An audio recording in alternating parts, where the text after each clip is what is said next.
hello लोगोफोर बे समाव मोनसे गोदान भिडिअ लाबोलायबाय बे जाहैबाय क्लास 10 निफ्राय लाबोलायबाय आरो बेयो चैप्टार 3 नि हिस्ट्री पार्टनि ससियेल साइन्स दा बेयाव खमावबो एटलिस्ट चैप्टारा गुसुं हिसाबै बेवहाय 30 निबो बारा माने ऑब्जेक्टिव टाइप क्वेश्चंस आरो मल्टीपल चॉइस क्वेश्चंस एबा भेरि शर्ट टाइप क्वेश्चंस नि दङ एन्सारफोरबो दङ आरो बेजों लोगोसे बेनि चैप्टारफोरखौबो मोनखागोन डिस्क्रिप्शनाव लिंक दं बेजों थानानै नायनो हागोन आरो गुबुनफोरखौबो मोनजोबगोन गुबुन चैप्टारखौबो गुबुन पार्टफोरखौबो आरो बेजों लोगोसे गुबुन क्लासनिबो दं डिस्क्रिप्शनाव खेबसे हाबलां आरो नोंथाङा फरायसा नङाबा शेयार खालामनानै हो जाहाथे बैसोरबो मोनहैनो हागोन फरायसाफ्रा जाहाथे आंखाल जानाङा दानिया फैदो बेवहाय दङ फरायनानै होलांनि माखासे इंराजनि समाव आसामाव खाजोना खांनायनि राहाया मासिम सोलायदोंमोन होनदों बे एक्चुअली गोबां मेट्रिक एग्जामाव फैखांबाय बे जाहैबाय खावरिसिम सोलायदोंमोन सिगाङाव इंराजनि समावहाय इंराजनि सिगाङावहाय नाथाय आहम राजाफोरनि समावहाय रायजोफ्रा खाजोनाखौ जा आबाद मावदों बे आबादखौनो खाजोना हिसाबै होनांगौमोन नाथाय इंराजफ्रा बेखौ खावरिसिम सोलायहोदों होनदों खायाफोरा सोरमोन होनदों बेबो फैखांबाय इंराजनि समाव आसामाव सुद जाग्रा मारवारि थाखोनि सुबुंफोरमोन होनदों मारवारि थाखोनि गोजौ थाखोनि थाखा गोनां माबा माहाजोन मानसिफ्रा आसामाव फैदों आरो फालांगि गेलेफैदों आरो माने रांखान्थिखौ आसामाव कन्ट्रल खालामफैदों बिसोरसो खालामफैदों बाङालि मारवारि बिसोरो आरो बेनिनो मारवारिफोरखौ खाया होनना बुंदों आसामाव बान्दा खान्थिखौ माब्ला बोखांफिननाय जादोंमोन बेथ' बार बार फैबाय थायो लास्ट टाइम चिरां बर्डआव हाबियारलियावबो फैदों बे जाहैबाय 1843 सोर आहम राज सुबुङा इंराजनि बेरेखायै गिबिसिन बिग्रायखांदोंमोननो बेबो फैयो बे जाहैबाय गंधर कंवर इम्पर्टेन्ट जोब सान्थ्रि बिग्रायनायनि थावनि आरो बिग्रायनायनि दैदेनगिरिफोरनि फारिलाइ होनदों बबे जायगायाव सोर बिग्राया बे जाहैबाय नुबाय मिराटआव फार्स्ट टाइम जादों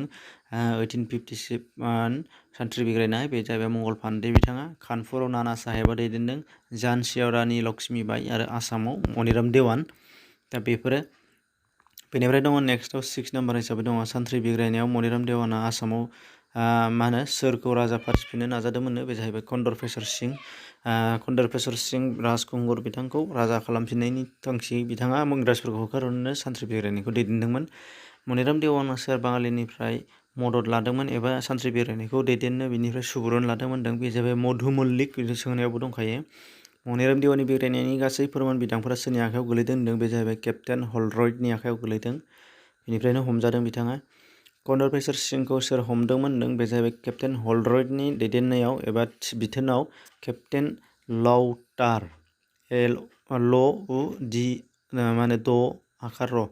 लाउदार बिथाङा हमनाय जादों होनदों मनिराम देवानखौ माब्ला आरो बबेयाव फासि होदों बे जाहैबाय 1858 1858 26 फेब्रुवारि खालि जरहाटआव बेनिफ्राय दङ मनिराम देवानजों लोगोसे सोर फासि होजाफादोंमोन पियली बरुवा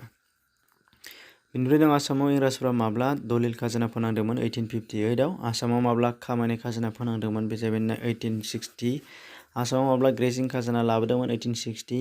आसामनि आबादारि बेरायनायखौ सोर दैदेनदों बे रायजोनि मेल रावबो मानसिया दैदेनाखै रायजोनि मेल मिटिङासो दैदेनदों मानो होनबा मानसि दैदेनोबा इंराजफ्रा हमो बेनिखायनो रायजोनि मेलजोंनो दैदेनजादों आसामनि गिबिसिन आबादारि बिग्रायनाया मामोन 1860 मायथाइनि फुलगुरि धावाया बबे मोनसे हारिजों सोमोन्दो दङ बे जाहैबाय तिवा हारि फुलगुरि ओनसोलनि बबे जिल्लायावमोन बे जाहैबाय नगाव फुलगुरिनि धावा जानाय समाव नगावनि जिल्ला बेंगिरिया सोरमोन जाहैबाय लेफ्टेनेन्ट हार्बार्ट स्कन्स लेफ्टेनेन्ट सिंहारा बबे सोमावसारनायाव थैदोंमोन बुथारजादोंमोन होनदों बे जाहैबाय फुलगुरि धावायावनो बुथारजादों रङियानि आबादारि बिग्रायनाया माला जादों होनदोंमोन 1893 24 डिसेम्बर खालि रङियानि आबादारि बिग्रायनायाव जिल्ला बेंगिरिया सोरमोन बे जाहैबाय मेककेफ बेनिफ्राय दङ नेक्स्टआव लसिमानि आबादारि बिग्रायनाया माब्ला जादोंमोन 1894 पथरुघाटनि आबादारि बिग्रायनाया माला जादों 1894 बेबो पथरुघाटनि आबादारि बिग्रायनायाव जिल्ला बेंगिरिया सोरमोन जेडि एन्डारसन जयन्तियानि बिग्रायनाया माला जादोंमोन 1835 आरो जयन्तिया हारिनि गुबुन मोनसे मुङा मा होनदों बे जाहैबाय सिनथें जयन्तिया बिग्रायनायखौ सोर दैदेनदोंमोन जाहैबाय उकियां नम्बा ओमफ्राय साखासारनि बिग्रायनाया माला जादोंमोन 1880 मायथाइयाव साखासारनि बिग्रायनायखौ सोर दैदेनदों सम्बोधन कछारी